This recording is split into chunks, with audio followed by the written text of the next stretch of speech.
Hello everyone and welcome to a brand new episode of the Sports Insight with your host Alandar Khan. And yes, as you know, we give you information about sports from all across the globe. You guys can surely reach out to us on our social media handle, which is at the rate of Indus News Sports, that basically works both for Twitter and for Instagram. But anyways, we'll go to the headlines first. And yes, from the world of Premier League, Manchester City win against Everton 5-0 on Sunday.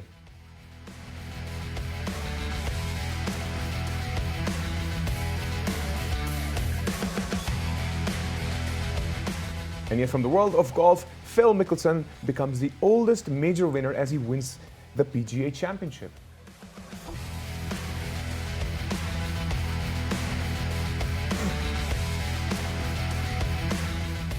And yes, from the world of NBA, yes, the playout game 1, Grizzlies defeat Jazz 112-109.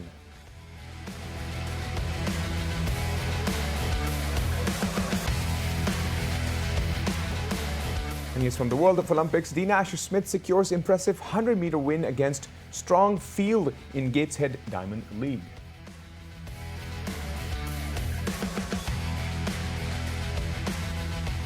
And yes, those were the headlines. Major turn of events in terms of football. Yes, obviously we start off with Manchester City winning against Everton 5-0. What an interesting win. But not only that, there are a few more matches that we'll be talking about, which would be Liverpool versus Crystal Palace and Aston Villa versus Chelsea. And to discuss all of this, we have with us Matt Barlow. Matt, thank you very much for joining in. Nice to be with you. Great. So Matt, I'll start off with obviously the end of the entire season, the entire perspective. Manchester City's victory, the last nail that they had to, do on their situation, on their standings, is this victory 5-0 against Everton, and I'll start with that. Yeah, a fantastic day of celebration, I think, for Manchester City. Another trophy. That's 3 Premier League titles in 4 years, and that's 5 out of the last 10. They really have been the major team in English football for the last 10 years. 5 goals to do it, a nice convincing victory, and then a great day for Sergio Aguero, who said goodbye with his last game and for Manchester City in the Premier League, and scored twice and became the player to score the most goals in the Premier League era for one single team. Right. And I think surely in terms of their victory, their consecutive victories, I'll take it that way. Obviously, they lost one of the matches. But as we talk about Manchester City, they're surely well prepared for what's coming ahead. We'll surely get there. But besides that, we surely want to talk about the second match, which was Liverpool versus Crystal Palace. And Liverpool managing to finally hold everything together and bringing themselves up. Now they are in the standing on number 3. So what's your take on the match against Crystal Palace? A fabulous end to the season for Liverpool. I don't think anyone really saw it coming. When they lost at home to Fulham, which was only the 7th of March, they were 8th, and they were 10 points away from Leicester City, who were in 3rd. Right. And Liverpool since then have won 8 and drawn 2 of 10 games. So they've dropped only 4 points out of 30. They've finished with a terrific run of results. And yesterday, I think there was Roy Hodgson with Crystal Palace back at Liverpool, and Crystal Palace under Roy Hodgson, of course, can be difficult to beat. They can be stubborn opponents, but Liverpool have finally found a little bit of form that they showed us last season, and it's been enough to get them not only into the top 4 and a place in next season's Champions League, but actually into 3rd, finishing behind the 2 Manchester clubs. Right, and if we look back into, as you mentioned, they were literally not even close to the top 4. And when I was interviewing a lot of people, everybody had their own prediction, but it was a very rare call from someone suggesting that Liverpool may come up. If we look back into their performances back then, even if we talk about Salah, his body language from then to now has changed so much. So what exactly were they truly missing that they eventually realized and eventually started going for that victory streak? I think they got 1 or 2 players back, and they settled in central defence on where they chopped and changed, and obviously suffered for injuries. But they settled their defence, and then they brought 1 or 2 back into midfield. But I think the key was just a little bit of life from the 3 up front, Mane and Firmino and Salah, back to something like a little bit of form. Anyways, but for them getting up, we'll talk about the third match, which is also very interesting. Obviously, Aston Villa victory against Chelsea. Now, Chelsea is finally coming on to a situation where they're not as vibrant as they were maybe a few weeks ago. Where do you think this would go on for them in the Champions League final? Yeah, this was the game. This was the game I was at yesterday. It was a great game. It was a fantastic atmosphere at Villa Park. We've had the fans back here in England for the first time this weekend with crowds of up to 10,000 at the Premier League games. It really made a difference. This game at Villa was a real celebration for Aston Villa, who've had a good season, finishing in 11th. But it was all about, the story was all about Chelsea and this little stutter that they're having at the end of the season. Since they beat Real Madrid to reach the Champions League final, they've been very hit and miss. They obviously lost in the FA Cup final. They lost at home to Arsenal in the league, which put them into a difficult scramble to finish fourth, and they lost again at Aston Villa. They've lost the momentum. They've lost the confidence that they had, even just going back maybe 3 weeks when they beat Real Madrid and they looked in great shape. Suddenly they look less confident. That the strikers have been hit and miss all season, right. But suddenly a little bit more miss than hit. And Jorginho's finished the season as their top scorer with 7 penalties. So I don't think there's any secret about where the problem is. But big problems for Tuchel. When you compare them to Manchester City, who obviously finished yesterday with a real flourish. Chelsea, another defeat, and worryingly, an injury for Edouard Mendy, the goalkeeper, who hurt his ribs colliding with the posts when Aston Villa scored their first goal and went off at half-time. And now there's 5 days of nervous scanning and looking and waiting and hoping that Mendy will be fit. Also, hoping that N'Golo Kante will be fit, right, who injured his hamstring last week and is crucial for Chelsea. I think everything's pretty much falling apart from the moment they lost the FA Cup, because I remember before the FA Cup, things were different in a very different direction. But since the FA Cup happened and they lost, and I was reading somewhere and actually mentioned that, there was some spokesperson who actually indirectly said that, we were more focused on the Champions League, where it's okay that we lost the FA Cup. But I think the streak just came down, crashing, and slowly and gradually, this is probably not the right time for Chelsea to start, tearing apart, for the fact that, there is this one super electrifying final that we all be waiting for. Yes, this is always the danger, isn't it, with momentum? Do you play with it? Do you risk saying, well, we'll give a couple of players a little rest because we want to change the team? Because as soon as you do that in a competition like the Premier League, you lose the winning formula. You're not winning every week, and confidence is so fragile, and that seems to be what's happened to them. You're right. Since the FA Cup final, when they went into that game on a real high, took their eye off it, and now it'd be interesting to see if Tuchel can restore the formula in time for Saturday, because I don't think many people give them much of a chance of beating Manchester City in Porto. Right. And even if you look back into all the performances in terms of Chelsea, I think besides the formula, it seems that the players are now really, really tired from their perspective. I'm sure you would probably know better while you were in the stadium yesterday. How was their body language in terms of, how were they gelled enough as they were? Because in terms of right now, seeing Chelsea, I see the exact same situation that Liverpool was into maybe a few weeks ago.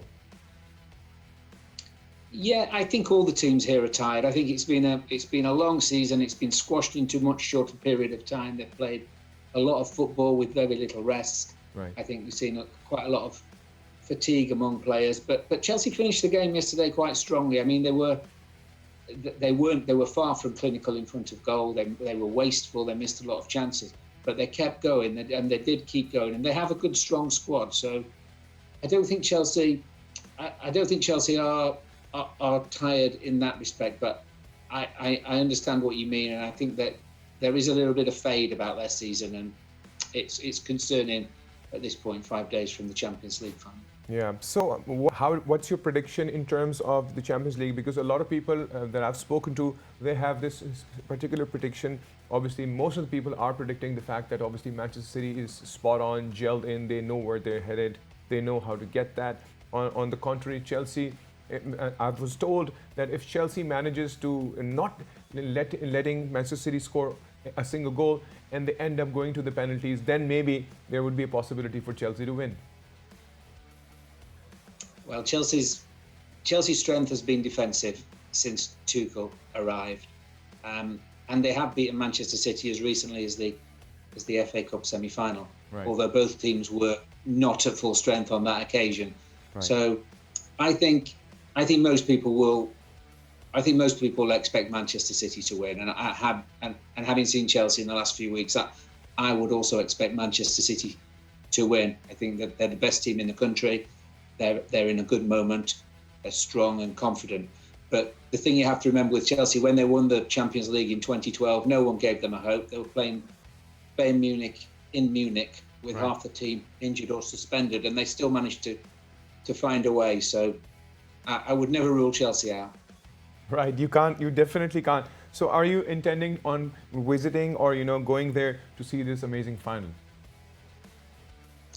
No, there is access for English media in right. Porto, but it's strictly limited. So, one or two from each publication will be there, but not me personally. I'll be watching on TV. Like the rest of us. That's exactly what I'll be doing. But I'm definitely sure that it would be one electrifying match. Not only that, obviously, it has the attendance of people as well. So I think it would surely add more value to the entire final. I think it can take it to another level. Yeah, it will. A great occasion for English football. I think we're proud to have two teams in the final again, and hopefully it showcases the good aspects of the game here. Great. Well, Matt, thank you so much on the insights of the world of football. It is always a pleasure to have you on the show. Thank you. So yes, that was pretty in-depth analysis of how the situation is in the Premier League. And obviously, when we talk about the situation in Premier League, we talk about the top four are there: Manchester City, Manchester United, Liverpool, and then number 4 is Chelsea. But we're so looking forward to the Champions League final, which surely will be the best thing ever, which is Manchester City versus Chelsea. Let's see how things flow by. But anyways, we'll take a quick break, and once we're back from the break, we'll discuss more news from the world of sports. See you guys after the break.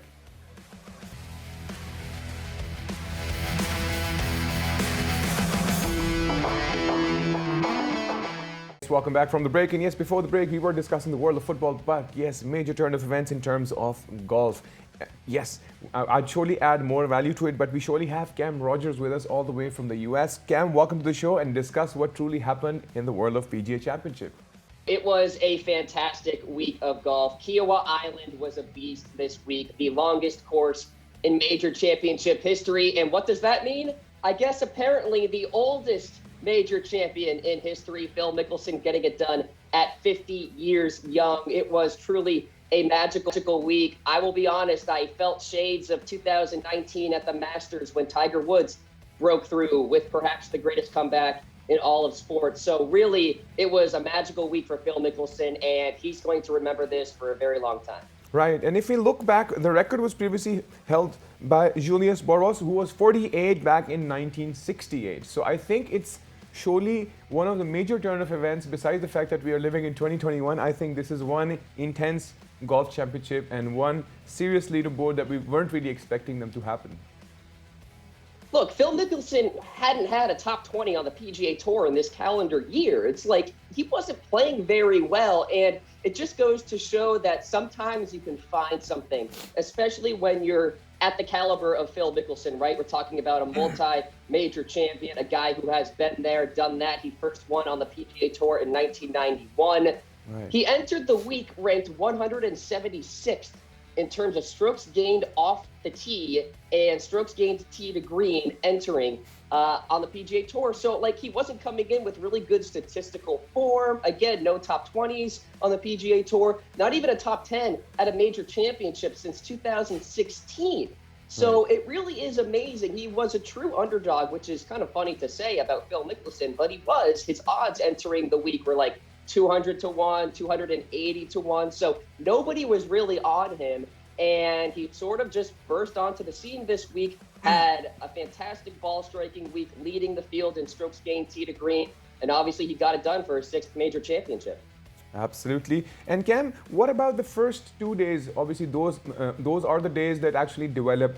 So which big names just couldn't pass through that? I mean, I truly want to hear that from you.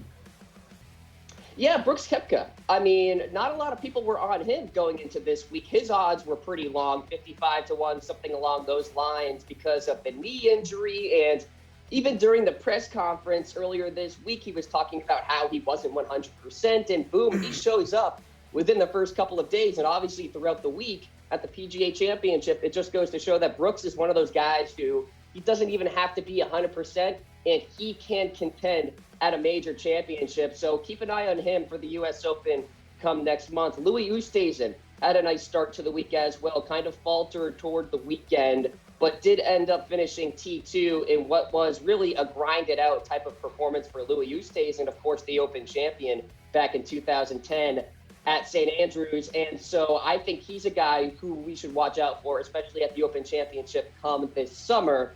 So a really solid performance from him. Some other guys were kind of floating around. Colin Morikawa was a factor in the early going, but had a 75 on Friday. Obviously, the defending PGA champion going into this week. How about this? Colin Morikawa, in his 2nd major championship start, won the PGA Championship back in 2020. Phil Mickelson, in what was his 114th major championship start, winning a major championship. So it just goes to show the spread that you can have in talent on the PGA Tour and in golf to get it done. And sometimes age really is a number. But yeah, there were some big names atop their leaderboard this week. Jordan Spieth surprisingly wasn't a factor. McIlroy surprisingly wasn't a factor. But the typical names like Brooks Koepka were there.